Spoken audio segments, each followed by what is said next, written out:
매일 성경과 함께하는 오늘의 큐티 시간입니다.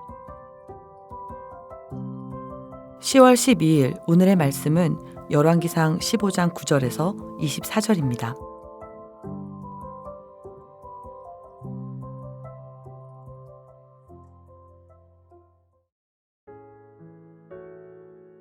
이스라엘의 여로보암 왕 제20년에 아사가 유다 왕이 되어 예루살렘에서 41년 동안 다스리니라. 그의 어머니의 이름은 마아가라. 아비살롬의 딸이더라. 아사가 그의 조상 다윗같이 여호와 보시기에 정직하게 행하여 남색하는 자를 그 땅에서 쫓아내고 그의 조상들이 지은 모든 우상을 없애고 또 그의 어머니 마아가가 혐오스러운 아세라상을 만들었으므로 태우의 위를 패하고 그 우상을 찍어 기드론 시내가에서 불살랐으나 다만 산당은 없애지 아니하니라. 그러나 아사의 마음이 일평생 여호와 앞에 온전하였으며 그가 그의 아버지가 성별한 것과 자기가 성별한 것을 여호와의 성전에 받들어 드렸으니 곧 은과 금과 그릇들이더라. 아사와 이스라엘의 왕 바아사 사이에 일생 동안 전쟁이 있으니라. 이스라엘의 왕 바아사가 유다를 치러 올라와서 라마를 건축하여 사람을 유다 왕 아사와 왕래하지 못하게 하려 한지라.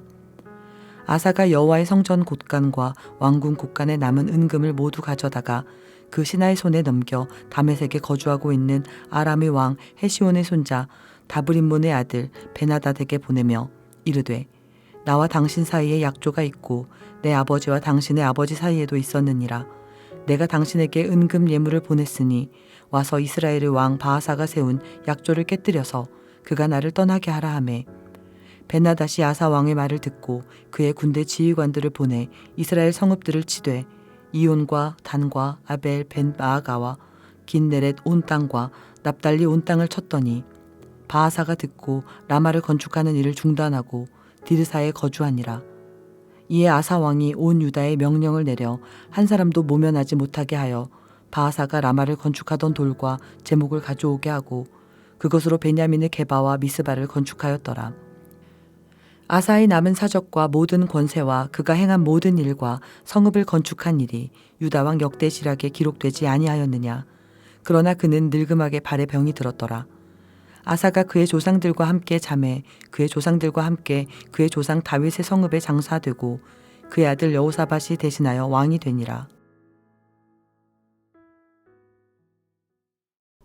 10월 12일 우리에게 들려주시는 여호와의 말씀은 열왕기상 15장 9절에서 24절까지의 말씀입니다.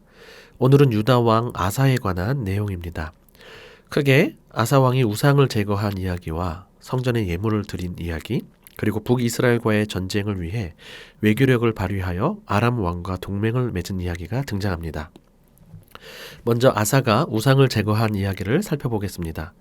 9에서 10절에 나타나는 등극 공식에 의하면 그는 41년 동안이나 오래 다스렸던 왕으로 그의 어머니는 마아가였음을 알 수 있습니다.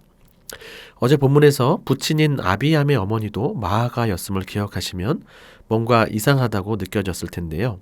어제도 말씀드렸듯 할머니라는 단어가 없는 히브리어의 특성상 할머니로 이해하는 것이 자연스러울 것 같습니다. 물론 문자 그대로 어머니였을 수도 있습니다. UBC 열왕기서의 저자인 이안 프로반 교수는 부친 아비암이 자신의 어머니인 마아가와 근친상간을 하여 아사를 낳았을 가능성도 열어두고 있습니다. 아사의 어머니가 일찍 죽어서 할머니가 소개되었을 수도 있고 아니면 마아가가 문자 그대로 어머니였을 수 있습니다. 중요한 것은 마아가라는 태우가 엄청난 영향력을 갖고 있었다는 사실을 말해줍니다. 부친이 3년간 다스렸으니 41년간 다스렸던 아사 왕의 초기 시절에는 아마도 마아가가 섭정을 했을 가능성이 높습니다. 이러한 배경을 이해하고 나면 아사가 우상들을 없애면서 혐오스러운 아세라상을 만들었던 태후 마아가를 폐하는 과정이 쉽지 않았을 거라 상상해 볼 수 있습니다. 아무튼 아사는 솔로몬 시절부터 만연해진 우상숭배를 척결합니다. 14절에 보면 산당은 없애지 않았다고 하는데요. 역대하 14장에 의하면 산당을 제거했다고 나와 있기도 합니다. 이는 산당도 제거하려고 했었지만 결과적으로는 완전히 제거하지 못했다는 것을 알려줍니다. 이렇듯 아사 왕은 솔로몬 르호보암 아비암으로 대를 거쳐 이어지는 악행과 우상 숭배로부터 벗어났습니다. 그리고 이 우상 숭배를 척결하는데 앞장섭니다.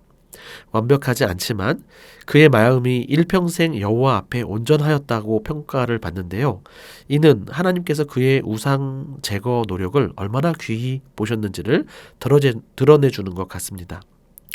말씀을 묵상하며 우리가 먼저 적용해야 할 것이 바로 우상 숭배를 제거하는 일일 텐데요. 특히 우리의 가정에 영향을 미치고 있는 우상이 무엇인지 잘 분별해야 할 것입니다. 혐오스러운 형상이 있는 우상은 없겠지만 하나님보다 더 의존하고 사랑하며 섬기는 것이 있다면 반드시 그것을 제거할 수 있도록 기도하며 애써야 할 것입니다. 성경적 가치관이 아닌 세속적 이데올로기에 사로잡혀 있지는 않습니까? 만문주의, 학벌주의, 부동산 신화 등에 의존되어 살아가고 있지는 않은지 돌아보며 우리 가정의 모든 선택에 다른 것 아니라 말씀이 기준이 되도록 과감한 결단을 해야 할 것입니다. 매일매일 우리 속에 파고 들어오는 욕망과 두려움으로부터 성령으로부터 오는 자유함을 얻기를 구합니다.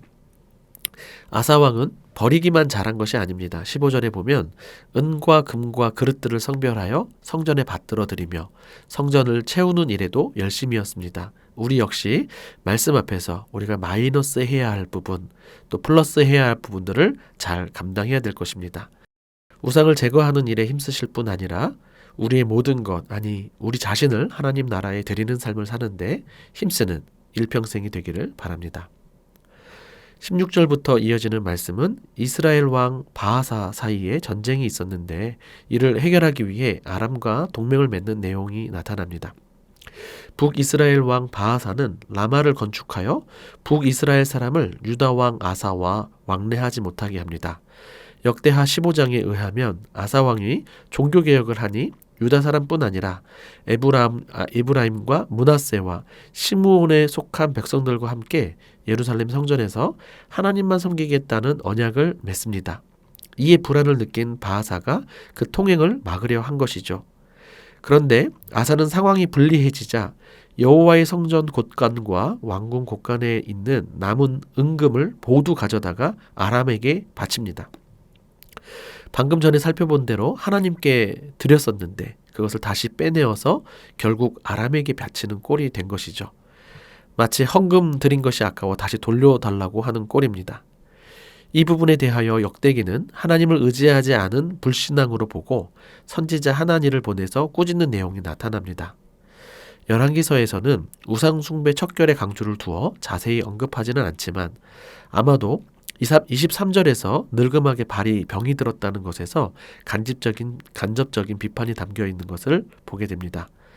형제 나라와 전쟁하기 위해 이방을 의지하고 그것도 하나님께 바쳤던 성전 예물까지 끌어와 조공을 바치는 모습이 참 아쉽습니다.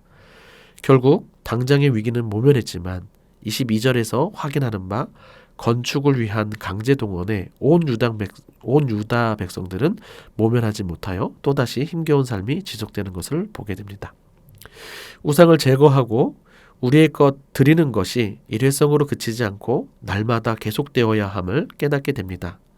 헌신을 헌신짝 취급하는 일이 없도록 해야겠습니다. 기도하겠습니다.